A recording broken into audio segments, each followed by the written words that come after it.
Hey, how's it going, everyone? Bass here. Happy Friday to everyone watching. So this week 3 matchup is a very big one. Packers versus Buccaneers is almost here. This Sunday at 4:25 Eastern Standard Time, the 1-1 Green Bay Packers head to Tampa Bay to take on the 2-0 Buccaneers. A game that will likely affect late game tiebreakers and playoff seeding implications, although only week 3, this game is super important. So let's go over the game preview, important matchups, and things to watch for in this game. But before we get in today's video, I want to give a big shout out to today's video sponsor, Manscaped. Football is back. We're back to seeing Aaron Rodgers sling beautiful balls all over the field, and Manscaped is here to help you sling your beautiful balls all season long. With Manscaped state-of-the-art tech, we'll have your weapon looking more loaded than the AFC West. Football may be rough, but your male grooming doesn't have to be with Manscaped. Join the 6 million men worldwide who trust Manscaped by going to manscaped.com, getting 20% off plus free shipping. Use my code BASS at checkout. Ever since using Manscaped, it's been very easy for me to keep up with my male grooming routine. Meet the best valued bundle yet for the Manscaped Pocket Rockets, the Platinum Package. At quarterback, the Lawnmower Trimmer 4.0, a wily vet who makes sure the unit is running smooth and scoring non-stop. With proprietary advanced skin-safe technology, the lawnmower limits mistakes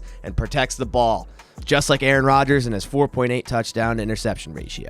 Plus, it's waterproof, so the weather conditions are no issue. At running back, the Weed Whacker ear and nose hair trimmer, built to burst through all the right holes. A hairless nostril just helps it keep a nose for the end zone. On the offensive line, we have our unsung heroes, the Crop Preserver Ball Deodorant and Crop Reviver Ball Toner. The Elton Jenkins and David Bakhtiari of Sack Protection, standing strong, keep your boys fresh and clean through all 4 quarters. Elton Jenkins has now returned. Let's hope for Bakhtiari this week. At wideout, the cleanest duo in the league, the Ultra Premium Body Wash and Ultra Premium 2-in-1 Shampoo plus Conditioner. At tight end, Manscaped's Anti-Chafing Boxer Briefs. On defense, there's only one thing you need, the aluminum-free premium deodorant with refined cologne quality fragrance to keep sweat and locker room scents from making any ground. Plus, it dries clear so the opponent won't even know what hit him. This has got to be a Super Bowl winning roster, but don't take my word for it. Head over to manscaped.com. Get 20% off and free shipping using my code BASS. That is 20% off and free shipping using my code BASS. That's BAS at manscaped.com. All right, so now back to the preview. These are in no order, so let's dive into it. So first on this list, I have Aaron Rodgers playing like Aaron Rodgers. It's no secret that Aaron Rodgers tends to struggle in the state of Florida and in general tends to struggle against the Tampa Bay Buccaneers as of late.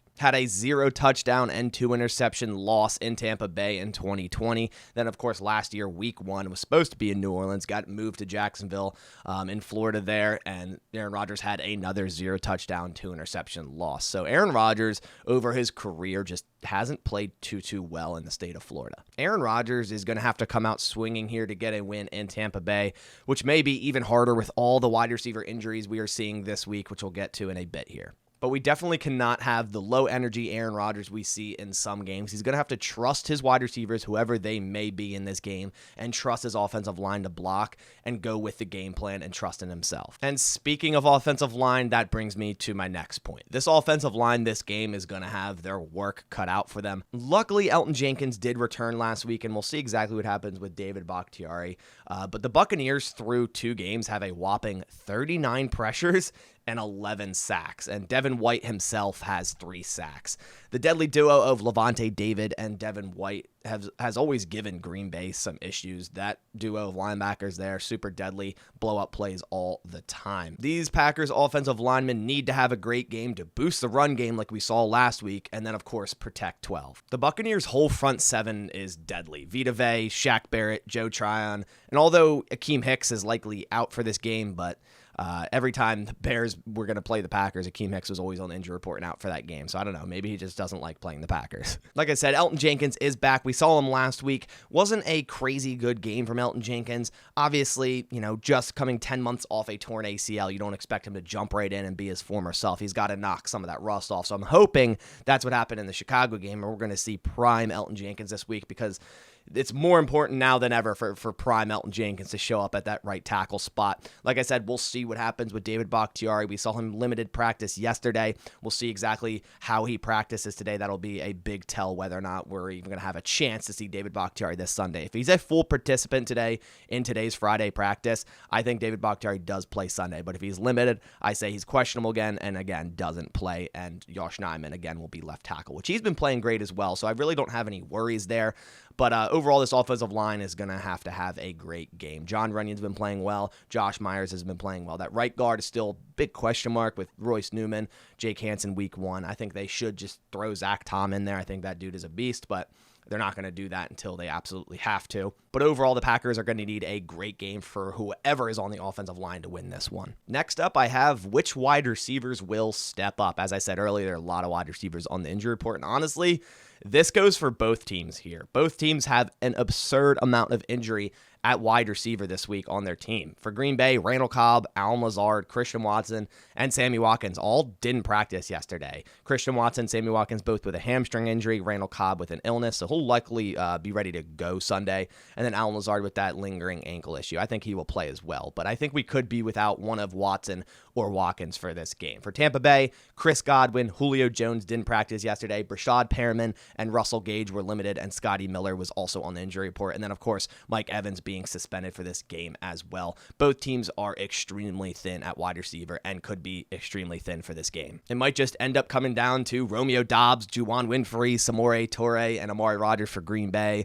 and Scotty Miller, Russell Gage, Cole Beasley, and Jalen Darden for Tampa. We'll see exactly what the Tampa Bay injury report looks like today, but with both Julio Jones and Chris Godwin not practicing yet this entire week, with Mike Evans being suspended, they could be without their top 3 wide receivers in this game, which would be super important. I mean, the Packers' cornerback room, I think, as it sits, could cover their top 3 wide receivers and do a good job at it, but if those guys are out, the Packers' cornerback room has a huge edge in this game. But for the Packers offense, it'll be up to these young wide receivers to make plays for this offense and be in the right spot for Aaron Rodgers to get the ball to them. We saw last week Aaron Rodgers spreading the ball around a lot, and this would likely again be the case this week. Next up, I have the Packers getting home on defense. The Buccaneers have only allowed 2 sacks so far this year, but they have allowed 18 total pressures. They're also pretty banged up on the offensive line. Donovan Smith and Robert Hainsey, their center, both on the injury report this week. I do expect both to play. Donovan Smith has very limited snaps this year and hasn't looked good in them, so he'll definitely have some rust to knock off. But rookie left guard Luke Goedeke has not been so good this year so far. He's been thrown into that starting spot right at left guard for the Buccaneers, a 35.7 pass block grade. So I'm really hoping Kenny Clark plays. He's also on the injury report with that groin injury, was limited yesterday. I'm really hoping he does play because that'll be light work for Kenny Clark. And Kenny Clark has been so dominant so far this year. So him lining up, against someone like Luke Goedeke, a rookie who hasn't been playing well, watch out. But the Packers' interior defensive line as a whole need to attack these weaker points on this Bucs offensive line. The Packers are the 6th highest graded pass rushing team, 35 pressures and 5 sacks so far, with Rashawn Gary, Preston Smith, and Kenny Clark leading the way. The Packers need to pressure Tom Brady early and often to disrupt the flow of this offense. And if those 3, Rashawn Gary, Preston Smith, and Kenny Clark, have a huge game, that could surely win the Packers this game. Last but certainly not least, I have the Packers to keep giving Aaron Jones the ball. After his 170 scrimmage yard performance last week against the Chicago Bears, this should be obvious. The offense plays great when it flows through Aaron Jones. Tampa Bay's front is a lot better than Chicago's, don't get me wrong, but Jones still needs the touches regardless. When your offense comes out one-dimensional and starts abandoning the run, that's when the Tampa Bay defense starts swarming and really has a hold on your offense as a whole. So they definitely cannot do that. They need to stick and commit to the run game, giving the ball to Aaron Jones, A.J. Dillon in the backfield, as well as giving them touches in the pass game. Aaron Jones has been an absolute monster so far 2 weeks through this NFL season, 9.1 yards per carry. The Packers need to keep giving him the ball. But overall, this is going to be a super tough game for the Green Bay Packers. History shows Rodgers doesn't play too well against a Brady-led Buccaneers team, and their defense has always been super solid ever since Brady came into that building. Shocker. So I'm really hoping for a much-needed change in this game. higher energy, higher focus, better game plan against the Tampa Bay Buccaneers, and a high-octane spread the ball around type of offense leading through Aaron Jones. Getting a win here would be super important for potential playoff seeding down the line at the end of the season if both teams do end up making the playoffs. This could very well be the tiebreaker for whoever gets the first seed if that comes down to it. Again, I will be streaming during this game right here on YouTube starting at 4:10 Eastern Standard Time. So come over to my stream on Sunday and come hang out. But that about does it for this game preview. I hope you guys enjoyed. If you did, please leave a like down below. It supports my channel a ton. But that about does it for this one. Catch you on the next one. Thanks for watching. And as always, go Pack Go.